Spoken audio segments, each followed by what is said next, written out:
Hey, what's up you guys? Welcome to the video. Today we're going to be discussing how to cut for summer and everything about that. But before I get into that, my name is Noah. I'm the founder of Get Her Done Fitness, and I made it my mission to help all young men get the body and confidence they've always wanted. And I'm currently hosting a free video training where I'm showing you guys how to do exactly that. I'm showing you the exact copy-paste system that I learned and used in the past few years to gain 40 pounds. That is going to help you to make the quickest, best, and easiest transformation possible because I'm showing you what actually works.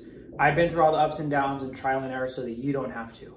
And so if you don't want to miss out on that, go down below and click that first link. You guys are not going to regret it. How to cut for summer. So for those of you that gained a lot of muscle over the winter and you were in kind of a bulking stage, you probably put on a little bit of extra body fat as a side effect of that process. And now you want to go into summer shredded to show off your hard-earned muscle. So how exactly are you going to do that? How are you going to cut for summer? Okay. The very first thing that you need to have in place that is number one in losing the body fat is going to be a caloric deficit. Okay. So what a caloric deficit means is that you are consuming less calories than you are burning. So in a day, if your maintenance calories, so how many calories you need to eat to not gain or lose any weight, right? And this is different for everyone, so this is just an example that I'm giving you, right? And if you are bulking, you might know your maintenance, and if you don't, then there are ways to find it online. Like you can use a calculator that's gonna give you a rough estimate that you can go based off of. And so, say for example, your caloric maintenance is 2,500 calories. So what this means for you is that if you want to lose weight, you need to eat less than 2,500 calories. So that means that if you're eating 2,000 calories, you're still burning that 2,500. And then 2,000 of that is going to come from this. The other 500 is going to come from your body fat. And if you're not careful, right, this can actually come from your muscle, right? This other 500 calories that you're burning can come, it's stored in body fat, it's also stored in muscle. And so this can also come from your muscle, which you do not want. And I'm going to explain how to not let that happen. But this is the most important part of cutting and losing weight is the caloric deficit. You need to be consuming less calories than you are burning. Those extra calories you are burning, if you do it right, are going to come from your body fat. And then in doing so, you are going to keep the muscle and you're going to burn the body fat, okay? And the next thing that is going to be very useful is cardio. And the reason why cardio is so useful, but not necessary, is because it makes eating in a caloric deficit easier, because this allows you to burn more calories in a day. And so that means that hypothetically, you could eat more and just do more cardio. And so what that means is if you do cardio where you burn 500 calories, hypothetically speaking, that 500, right, means that you're now burning 3,000 calories in a day because you're burning an extra 500 on top of your 2,500, that's your maintenance. And so now you're burning 3,000 calories in a day. And so what that means is that you can now eat a little bit more and still be in that deficit. So now you can eat, hypothetically speaking, you can eat 2,500 calories and still be in a deficit, okay? Still be in a 500 calorie deficit from the 3,000 to 2,500, 500 calorie deficit still.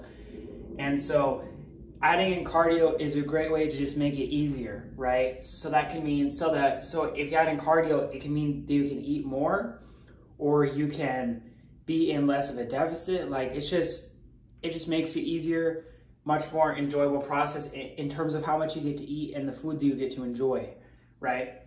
Okay. And the next part of this is going to be your muscle, right? You have to maintain your strength, because mass moves mass. I've discussed this in previous videos on bulking and gaining weight, but this same concept still applies, right?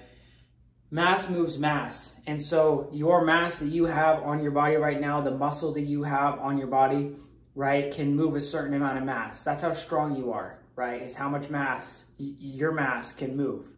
And so if you maintain your strength, that means that in doing so, you're going to maintain that mass. In other words, if you maintain your strength, you're going to maintain your muscle. You're going to keep your hard-earned muscle while losing the weight, while cutting, okay? Because it's very easy, if you're not training appropriately, that you are also going to lose muscle as a side effect of being in a caloric deficit, right? Because if you're not training hard enough, if you're not telling your body, hey, we got to keep that muscle on because this guy's going in, he's destroying his body every single day in the gym. We have to keep on that muscle to be able to handle that load, right? Maintain that strength. If you don't tell your body to do that by giving it the appropriate stimulus in the gym and continuing to train like a freaking animal, you are going to lose muscle and body fat. And so then in the end, you are going to, yes, you're going to be cut, you're going to be lean, but you're also going to have less muscle. And who wants to be lean with less muscle? You want to be as lean as possible with as much muscle as possible, right? And so this is the way to do it. You have to maintain that strength, okay? And so the only way to do this is to continue to train hard. You have to keep on going into the gym and training like you're bulking, training like you are trying to put on muscle, even though you're probably not going to end up going and putting on more muscle because that's really difficult when you're in a cutting stage. It's definitely still possible, but for most of you, it's probably not going to happen. But you want to go in and train like your life depends on it. You want to go in and train like you're trying to put on muscle, like you're trying to add mass to your frame, even though you're actually not, and you're probably not going to, although you might. In the process, you are going to be training extremely hard, and training like that is going to help you to maintain that mass so that you don't lose your hard-earned muscle, because you worked hard for that muscle. You do not want to lose it now when you're trying to cut off that body fat, okay? The next part of this is going to be your rest and recovery. And this is especially important during a time like this because you're going to have lower energy. And the reason for that is because you're eating less. Because when you were in a caloric deficit, because when you were in a caloric surplus or even a caloric maintenance, you were going to be eating a lot more than you would have now, obviously. And so in doing that, you're going to have more energy. You're going to have more carbs in your system. You're going to have that surplus of energy that you can go in and utilize to train hard, to not have to sleep as much, although it's still important to sleep, obviously, but you could get away with doing, with going harder, basically. And so now that you don't have that, you're going to have lower energy, so your rest and recovery is especially important. So making sure that you get a full amount of sleep every night is going to be the biggest thing. Like, you got to be getting a good night's rest. Otherwise, you are going to be hangry and ornery, in a bad mood all the time because you just don't have enough sleep in your system. So make sure to get that sleep in, get that rest and recovery. And of course, you want to get that 48 to 72 hours of rest and recovery in between training sessions, okay? And that's going to make it so that you can go in and still train hard and be able to recover so you're not super sore. Due to a lower amount of nutrients, you're not going to be able to recover as quickly. So it's even more important that you get that 48 to 72 hours in between the muscle groups that you train so that each muscle group can fully recover so you can go in and train it again appropriately to yet again maintain that strength and keep that hard-earned muscle.